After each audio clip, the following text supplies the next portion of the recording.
برادری بزرگواری من، شخصیتی که امروز از این بیماری ها تشویشی میکشی، ناراحت شده ای و در فکر تو تبابت می آید نزد طبیب ها و طبیب ها مراجعت کردن. امروز اکثر جوان ها را می بینی در این تلفن ها می زنند، چی در یوتیوب و دیگر باشه که آیا نجات یافتن از این بیماری در چی هست. اما اون ذاتی که وقتی که هر شخصیت بیمار شد تنها شفا بخشنده او هست، اون ذات فراموش کردند.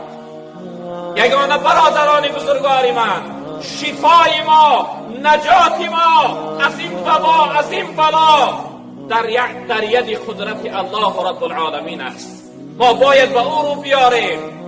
ما باید به امید طبیبها و طبابت‌های زمانه نشویم. توکل به او بسپاریم. یگانه حافظ و شفا